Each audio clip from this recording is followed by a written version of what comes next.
Welcome to The Humble Philosopher. So today I'm reusing an episode from an earlier podcast that I had from about 9 months ago. It's Sam Harris in conversation with Paul Bloom, who's a psychologist and author. And during this conversation, they spoke at length about artificial intelligence and its implications.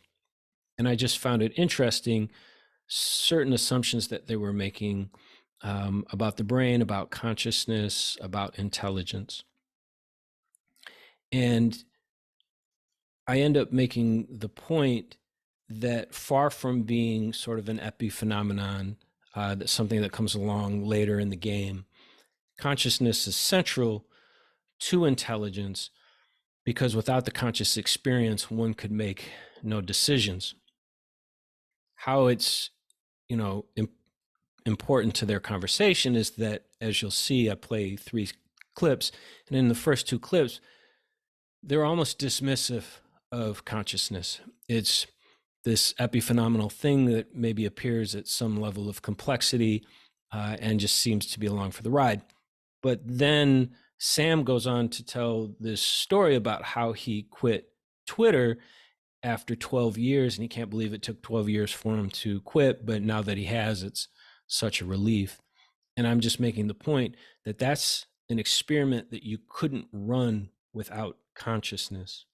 That is a byproduct of consciousness. And so now, 9 months later, I'm looking back and I'm seeing how much my own thinking has evolved on this subject. And I think we need to stop talking about consciousness, free will, and intelligence as if they are separate things. They are not. Wherever there's consciousness, there's free will. And wherever there's free will, there's intelligence.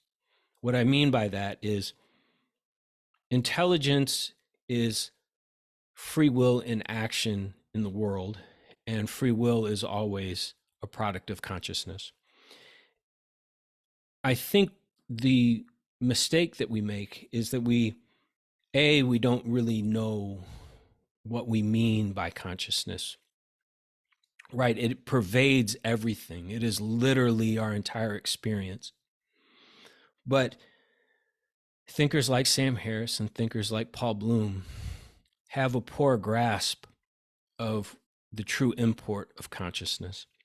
And so we talk about consciousness like perhaps a gravitational field or a magnetic field, like there's just some consciousness that's diffuse out there. Things pass into and out of consciousness. Or we talk about quanta of consciousness. Consciousness can bubble up into reality and then disappear, and then it can sort of be built like Lego blocks into something bigger. But if you think about it, all you really know is your own consciousness. And so, as far as your own experience is concerned, consciousness is always germane to a self, it's always germane to an agent, and it always has free will, or at least the feeling of free will, right? If we don't go down that rabbit hole, you at least have the experience of free will. You definitely see choices everywhere you go. And it is that consciousness in action with free will that then creates intelligence. So intelligence then is only germane as a downstream effect of consciousness acting through free will, if that makes sense. Whereas when you listen to this conversation, they're confusing computation with intelligence, and then saying that there can be intelligence and something can be intelligent and act intelligently, and that maybe consciousness comes later as some epiphenomenon, that it's an emergent property at some level of complexity.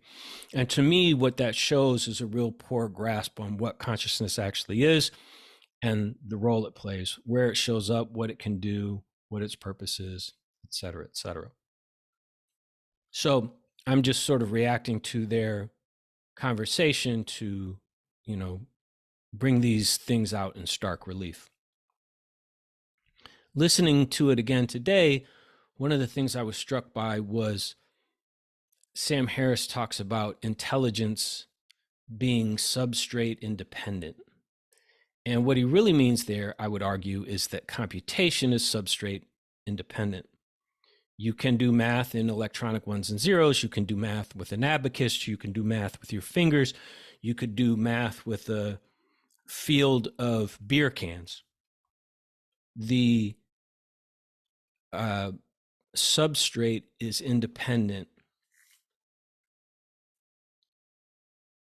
The phenomenon of math is independent of the substrate. It can be instantiated into other substrates. But that's computation. He says intelligence. This is important because intelligence, and to back it up, free will, and to back it up a little bit more, consciousness, is not substrate independent. Consciousness can only be instantiated in an infinite substrate. Whatever the substrate of consciousness is, perhaps consciousness is its own substrate.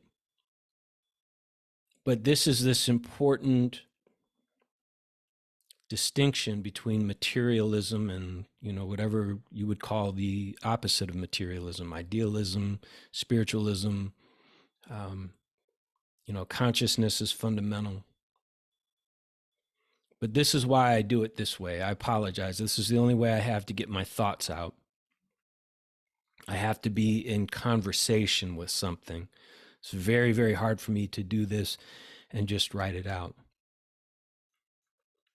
But you'll hear at some point Sam Harris say that intelligence is substrate independent, and that's not true.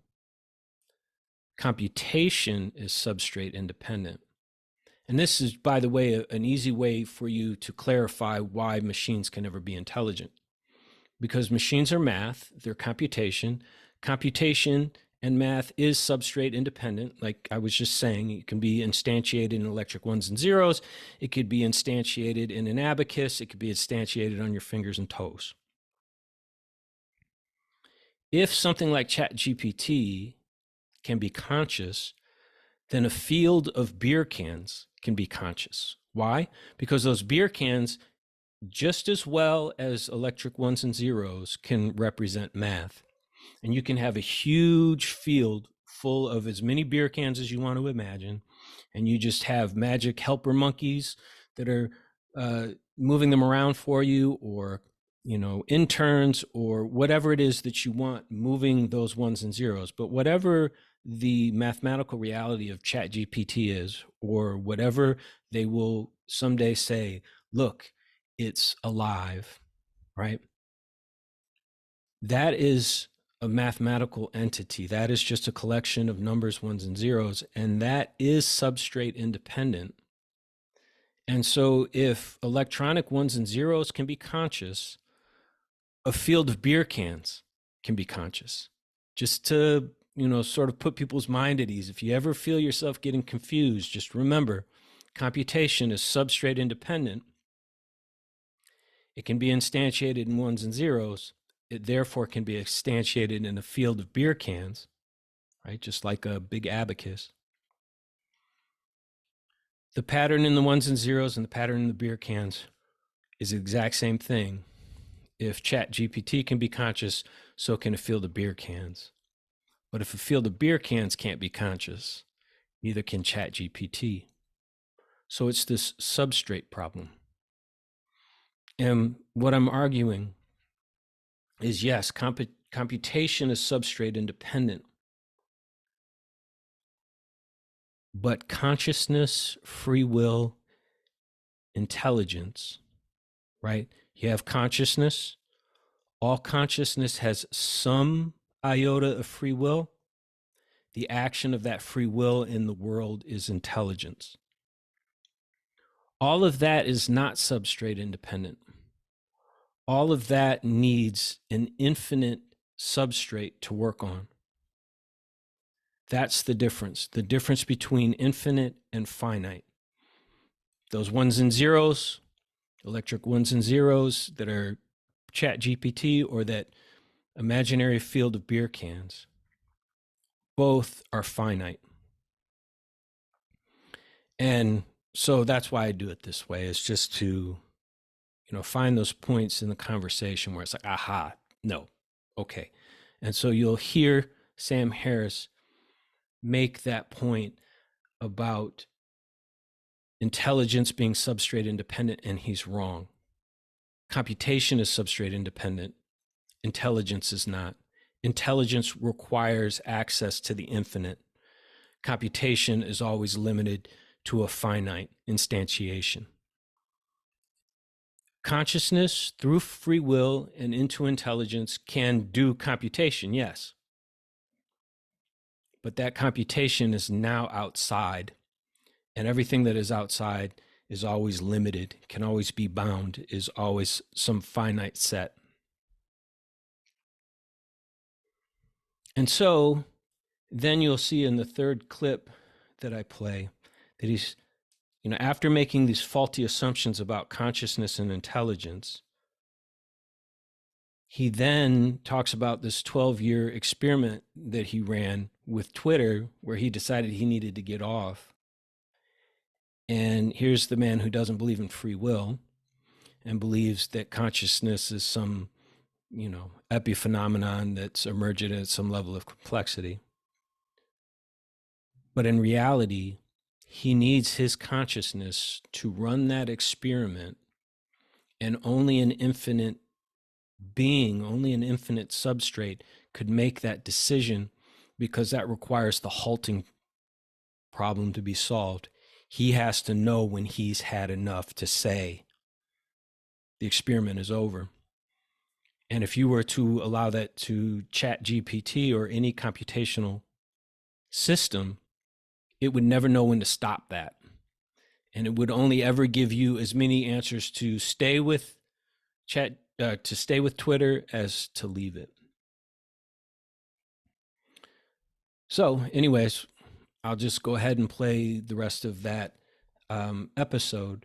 And I think I make a pretty good point here that without consciousness, this experiment that he ran with Twitter would not be possible. And it's just a salient example of something Sam Harris could do that the computer never could do. So on the way back, I was listening to another episode of his podcast. And yes, I'm not a subscriber to the Sam Harris, directly, so I don't get the whole thing, but I get the first hour. And he has, this is the latest episode. His guest was Paul Bloom, who's a psychologist, written a number of books. Latest book out is called Psych. And so they were talking about all things mind related. And so what came up as a part of that is artificial intelligence, what it means, what it doesn't mean, what are the implications, what are the benefits, what are the dangers. And so listening to that, I just found it really interesting that I disagreed with sort of some of the fundamental core beliefs or assumptions that both Paul Bloom and Sam Harris were making, but also the obvious incongruity of the conversation and relationship to those assumptions. And so what I've done in my own low-tech way here is I've got 3 clips that I would like to play from that podcast to sort of illustrate where I think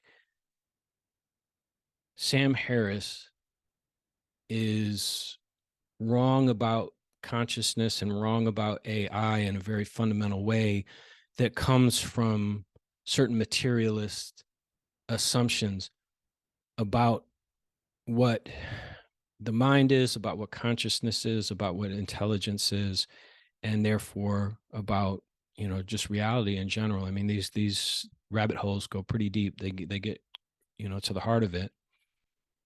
So the first one here is going to be Paul Bloom talking, and he's sort of going to just be setting the foundations of the assumption that the mind is the brain.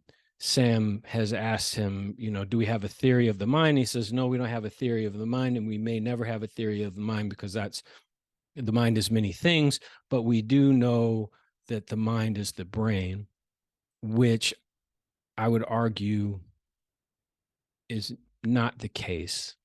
But let me just play that just to sort of set the foundation.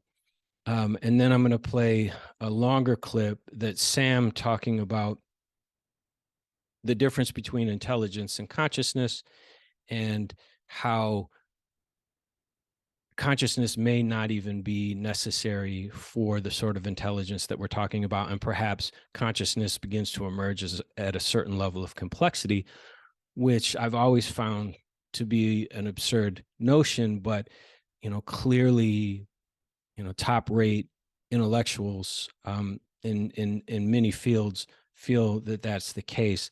I think, they're really missing the boat on that. But then we're going to get to another point in the conversation where Sam talks about getting off of Twitter recently and how it's the best thing that he's done in the last 10 years.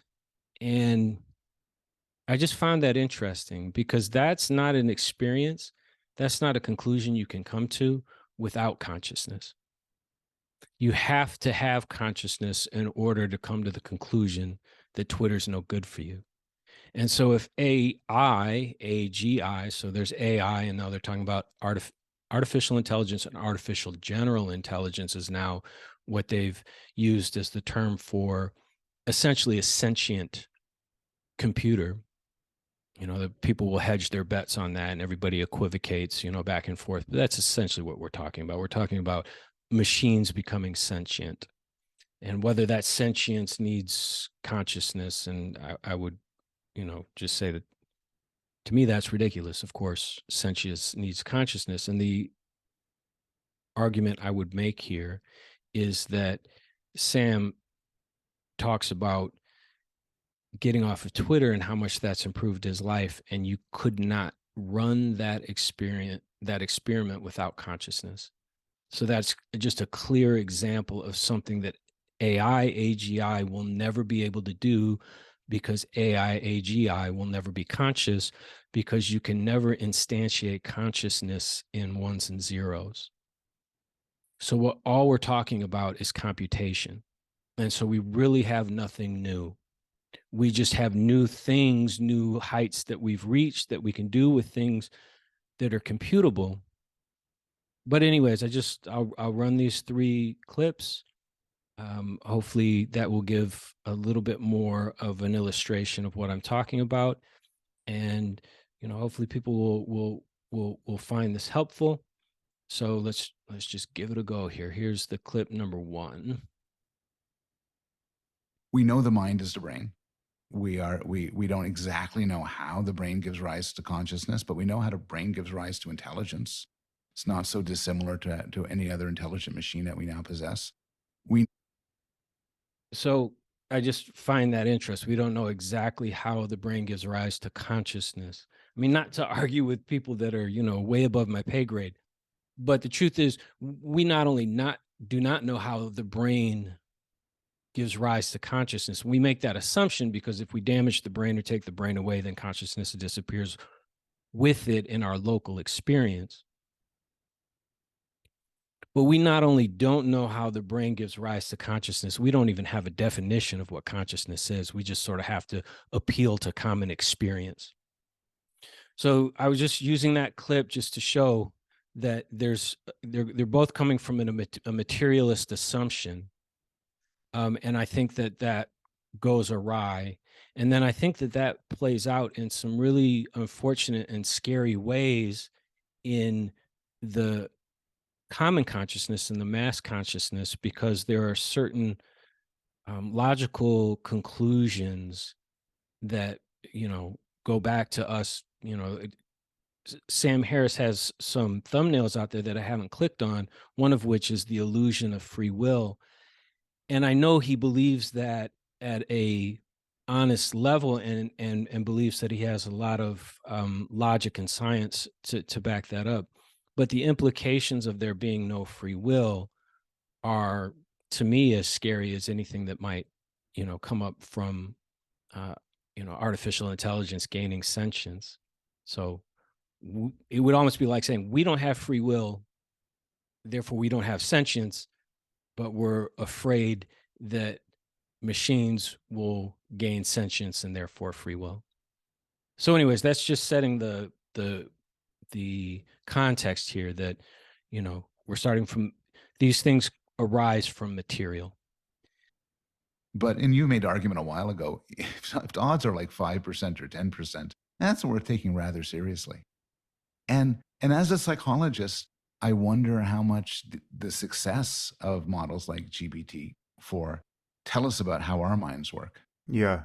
Yeah. I mean, it might, on that last point, it might not tell us much at all, or certainly need not to constitute its own form of intelligence that disrupts our lives or benefits us immensely, depending.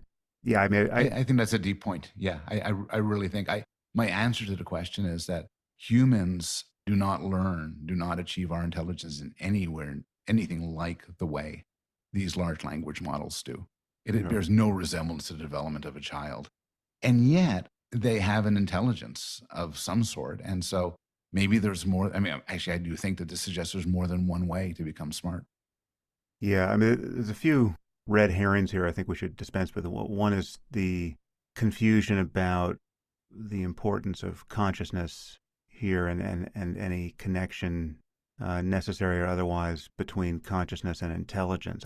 We simply don't know, how and when consciousness emerges, and whether it comes along for the ride at a certain level of complexity and a certain Yeah. level of intelligence or not.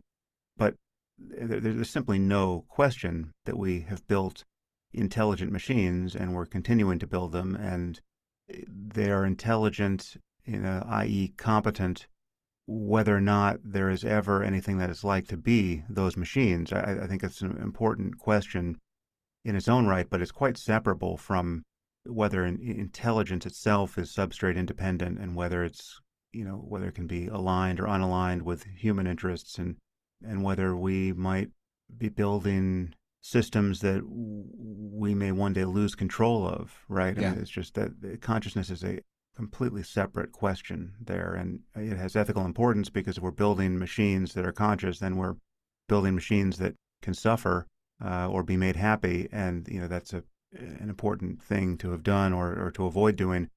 But the more interesting case here for me is that I think we're in danger of just losing sight of whether the question of consciousness is even interesting anymore, because we'll Yeah. be in the presence of machines that are passing the Turing test perfectly. They're virtually doing that. They're doing that now in a text-based way, and at a certain point they're going to seem conscious, and we're going to treat them as though they were conscious, whether or not we ever know the ground truth there. Okay, so a lot said there. I would point out how there's an anthropomorphization of the machine, and the machine is just algorithms. It's just math in ones and zeros.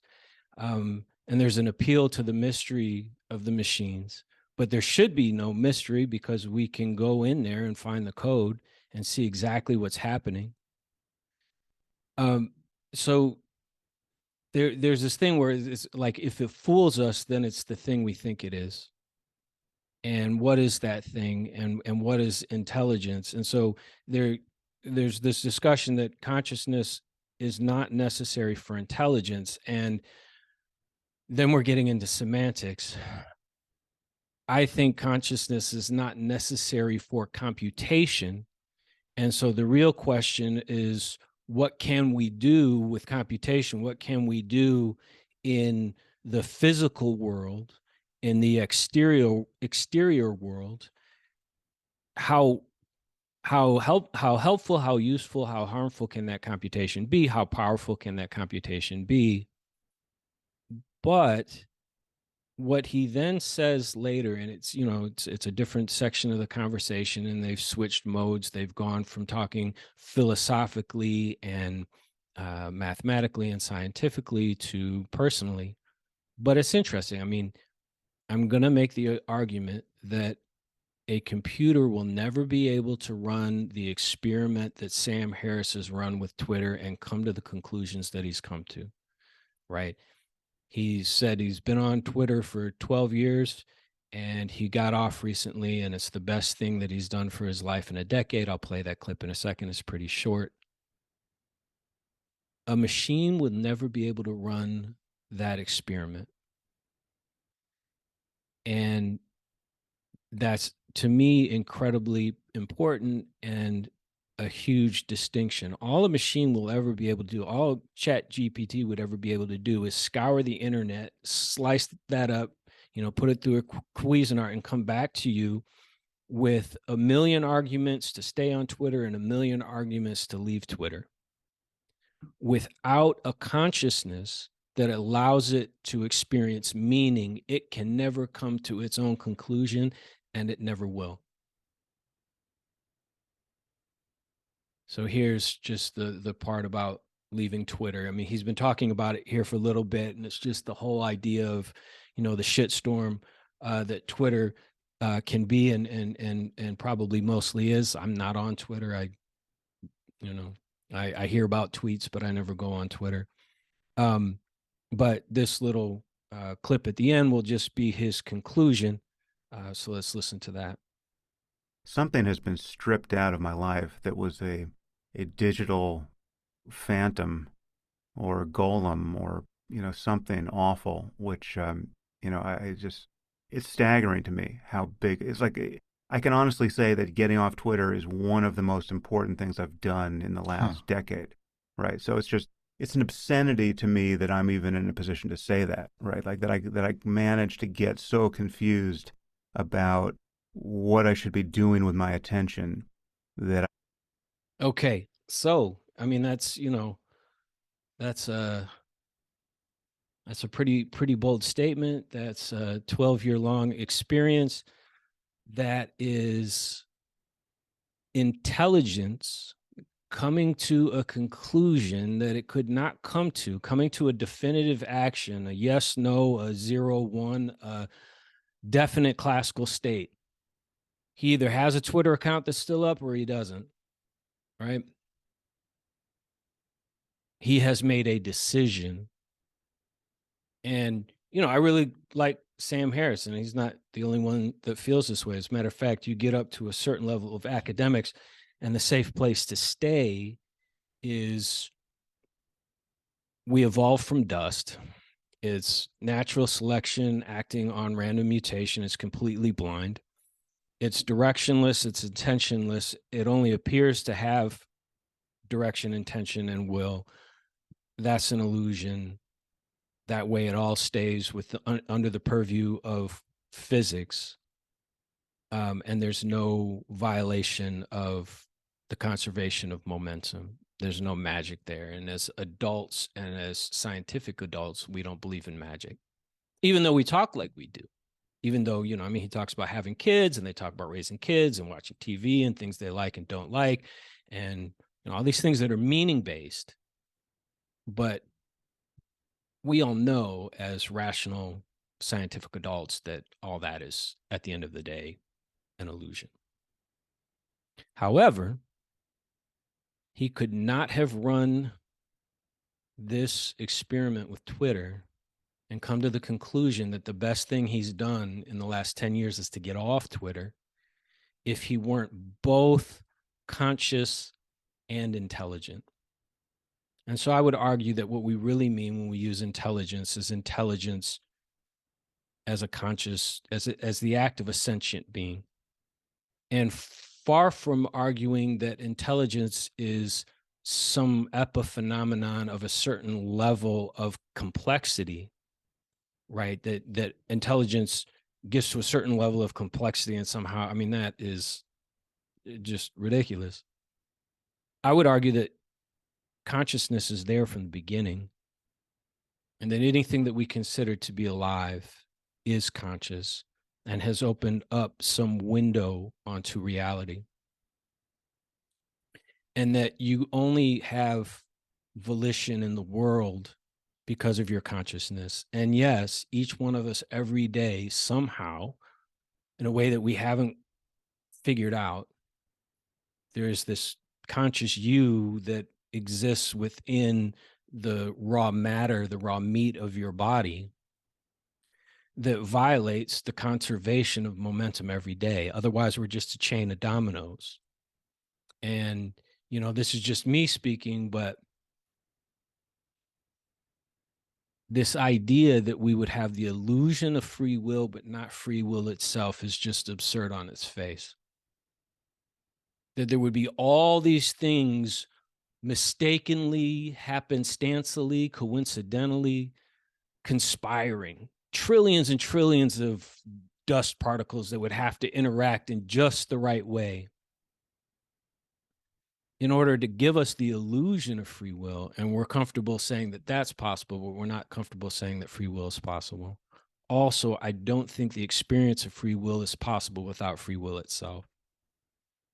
Because there's no thing there. There's no boundary, there's no inside, there's no outside, there's no. All right. These are difficult things, but I just thought it was interesting. We know that the mind is the brain. Consciousness is not necessary for intelligence, but I just ran this 12-year-long experiment with Twitter and I decided I didn't like it. That's not possible without consciousness. And so that is an experiment that ChatGPT and all its ancestors will never be able to run because it's just computation. It's not intelligence as a function of consciousness.